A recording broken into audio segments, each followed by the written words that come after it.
Hi, so welcome back to my YouTube channel, Chats with Christy. Today I'm going to be talking about something very interesting, and that is how to control your toddler or your child in the public, especially in the supermarket. So I'm going to paint a picture for you and I'll tell you what to do. Let's take for instance, you go to the supermarket with your child and then you have a list of things you want to buy, and then they go, Mommy, I want to buy this, I want you to buy this for me, I want you to buy that for me. And you clearly know that they don't really need what it is that they want you to buy for them. What do you do? And then you say, I don't want to buy it, or I can't buy it right now. And they start to cry, they start to throw a tantrum, and you are triggered. You're trying to hold yourself, you are upset that your child doesn't understand that we don't have money for this right now, or we shouldn't buy this because it is not a need. It is just you being a child. So what are you going to do in that situation? Do you start beating the child to do what you say they should do? Do you throw them out? Do you get that thing just to, to get eyes off you from people that are saying, what's this woman doing, or what is this man doing with the child? It can be for both ways, not just for women. So when your child is throwing tantrum because of what they want you to buy for them, let's say in the supermarket or anywhere, and out of pressure you want to buy it, or you want to give in to them, or you want to beat them to get them to stop crying and stop throwing tantrum, what's the safe thing to do? What's the best thing to do? I'm going to be sharing with you what I do. The first thing is to, before you even get to that point where you need to tell your child, I'm not going to buy it, while you are still at home, call your child and tell your child, this is what I want to buy in the supermarket, this is what we're going to buy. So let's go through it. No matter that if they are told, as long as they are children that can identify, they are old enough to identify what they are seeing and know what they want and what they don't want. It is important for you to do this with them. Sit down with them and make a list of what you're going to buy. So they are involved in the planning process. By that, you're also teaching them how to plan things, how not to be impulsive, how not to be reactive, but to be proactive. Because a list of things to buy helps you to stick to it, helps you to discipline yourself, to focus on what you came for, and then to get out. Because you're not going to buy the whole supermarket anyway. So get them involved in the planning process, in the making list process, so that they know what we came to buy is this and this and this. Second thing is, when you are done with that, you tell them, we are not buying anything outside of this list. We have a budget, and this is what our budget can carry per time. Even if you can afford 1,000,001 more thing, teach them to be disciplined, to discipline themselves, to control themselves in the face of what they think they like, because that is what is even getting us in the mess we are facing right now in our society. So after you've gotten them to believe in your list, to trust that this is what we need, and to also emphasize that we're not buying anything outside of this list. If you eventually get there, reaffirm to them. If it is in the car, you can reaffirm to them and say, remember, we are buying only the things on this list and we are not crossing the budget.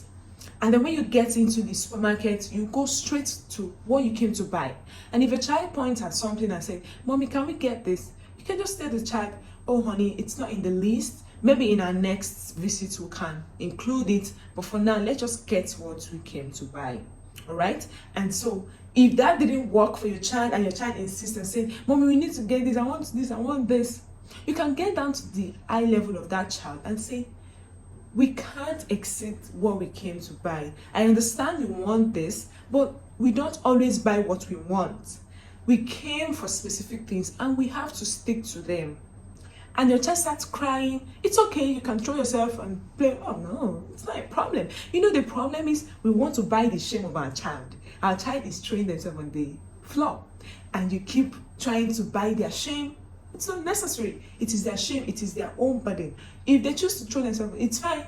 You can keep crying. When you're done, you come and meet me where I am. I will leave you and continue with what I'm buying. If after I have pleaded with you, come down to eye level and make you understand that this is not what we came to buy, and you insist that you will cry, I'll let you do that. No hitting. Do not hit a child so that to make a point. If you will have to beat your child to show that you're a disciplined parent in the public, there is something wrong with you.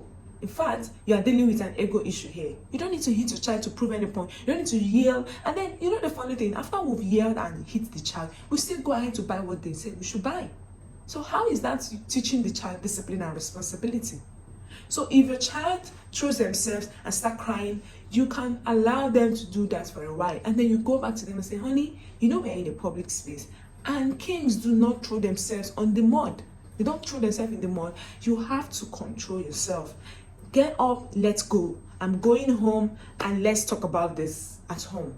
And then when you get back home, that does not mean that if you don't beat the child in the public, you're going to beat them in the house. No. It only means when you get home, you make sure that you talk about what happened. And it means that you have a lot of work to do to teach them impulse control, how to control their impulse, how to be able to say things and look away. If you do not do that, you are going to mess your process up.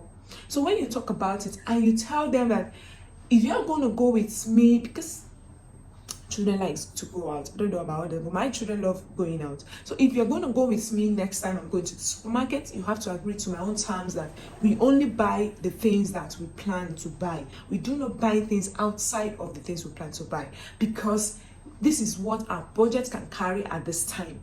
It is not because we can't afford it, but it is not in the priority list. It is not in our budget. It is not a need. There is a your child needs to understand the difference between need and want. Whatever is a need has to be provided. A want can be shifted, can be ignored, because you can live without it. So this is how to manage your toddler or your preschooler when they throw tantrum in the public. Do not hit your child in the public because you're trying to prove a point that you are a disciplined parent. Beating a child is not a way to teach them discipline. They might cry and you think you've solved the problem. They might leave those things they wanted to buy and follow you, but you have not taught them the behavior to put out in the next time they face such situation. So you need to deal with their impulse, their ability to delay gratification. And one of the ways to do that is to tell them, okay, let's plan about this. Let's see how my child, my daughter, what she does is when she gets something, when she's going to church, of course, she goes with her snack and things to eat in the church. The rule is you never open anyone in the car. You must wait till you get to the church, and after service, you can have it. That is one way I teach her to delay gratification. I don't need to hit and shout at her, and if she mistakenly opens it, that's it. I take it away from her. She still doesn't eat it, but in the church and in the car. So that's the consequence. You have to wait. Teach your children to wait. Stop bailing them out after beating them, and then you hand it over to them, because you think, I don't want this child to embarrass me. Let them embarrass you. You chose to be embarrassed. Otherwise, I am a mother of a child, and I expect my child to be a child. It is my job as a parent to remain an adult. So don't let your child to manipulate you to get you to do what you don't want to do. At the end, you are not training that child to have the right mindset, to have the right behaviors. So this is where we come to the end of this video. I hope you've picked up something. I hope you've learned something. The